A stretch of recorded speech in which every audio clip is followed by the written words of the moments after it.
pengaspalan jalan dan perbaikan trotoar di sepanjang Jalan Uluwatu 1 Jimbaran yang tembus ke Desa Kelan, Kecamatan Kuta, memperluas pemasangan jaringan CCTV yang memadai di semua daerah tujuan wisata di Kabupaten Badung.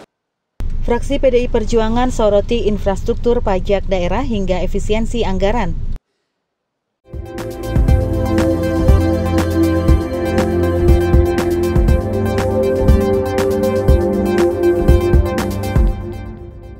Fraksi Partai Demokrasi Indonesia Perjuangan atau PDIP DPRD Kabupaten Badung menyampaikan pandangan umumnya dalam rapat paripurna ke-6 masa sidang ketiga Senin 28 Juli 2025 terhadap 3 agenda strategis pemerintah Kabupaten Badung.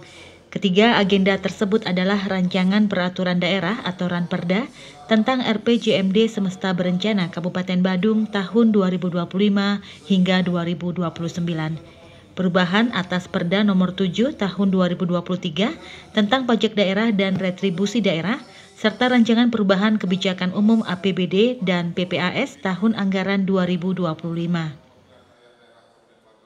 Pandangan umum dibacakan oleh Insinyur Made Pondawirawan ST yang mengawali penyampaiannya dengan apresiasi terhadap pemerintah daerah karena mampu merumuskan 3 dokumen penting tersebut di tengah dinamika regulasi nasional.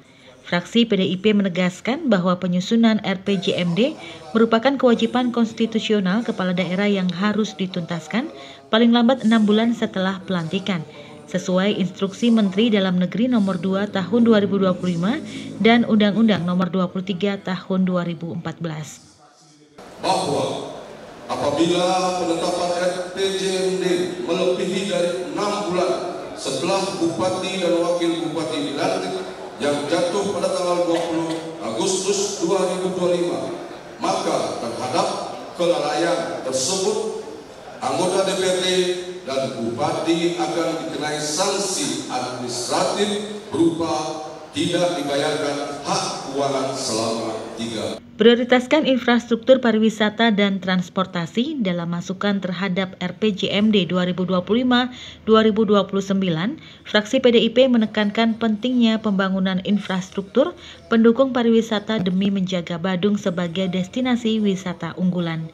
Sejumlah ruas jalan di wilayah Kuta Selatan, Seminyak, hingga Mengwi disebut perlu penanganan segera, termasuk pembangunan jalan baru untuk mengurai kemacetan, peningkatan kualitas trotoar, drainase dan penataan estetika kabel serta lampu penerangan. Tak hanya itu, fraksi di bawah Komando Bima Nata ini juga mendorong penyediaan transportasi alternatif seperti taksi laut dari Canggu menuju Bandara I Gusti Ngurah Rai untuk mengurangi beban lalu lintas darat.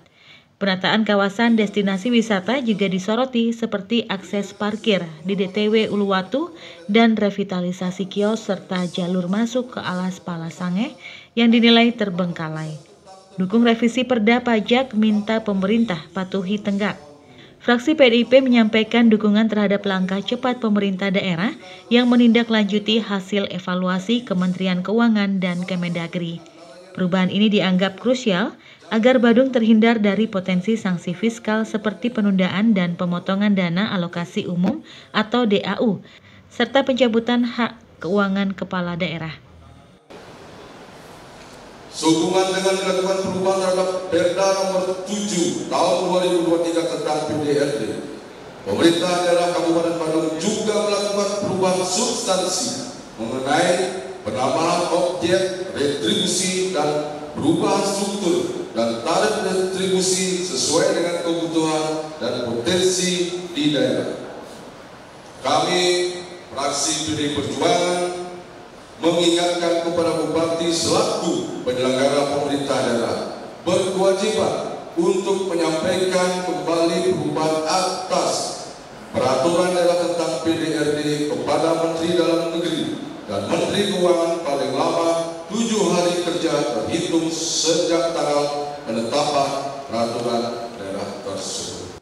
Anggaran 2025 mengalami defisit. PDIP dukung penggunaan pinjaman pada pembahasan rancangan perubahan KUA PPAS 2025. Fraksi PDIP mencermati adanya kenaikan proyeksi pendapatan dari 10,67 triliun rupiah menjadi 11,16 triliun rupiah. Namun belanja daerah melonjak hingga 12,79 triliun rupiah atau naik 20,82% yang menyebabkan defisit sebesar 1,83 triliun rupiah. Fraksi mendukung skema penutupan defisit melalui penggunaan silpa tahun sebelumnya sebesar 381 miliar rupiah serta pinjaman daerah sebesar 1,45 triliun rupiah dengan catatan bahwa setiap rupiah anggaran harus memberikan dampak langsung bagi kesejahteraan rakyat Badung. Fraksi PDIP sepakati seluruh rancangan di akhir pandangan umum. Fraksi PDIP menyatakan sepakat agar 2 ranperda dan dokumen perubahan KUA PPAS 2025 dapat diterima untuk ditindaklanjuti serta disahkan menjadi peraturan daerah setelah melalui evaluasi Gubernur Bali. Kabar Bali Hits mengabarkan.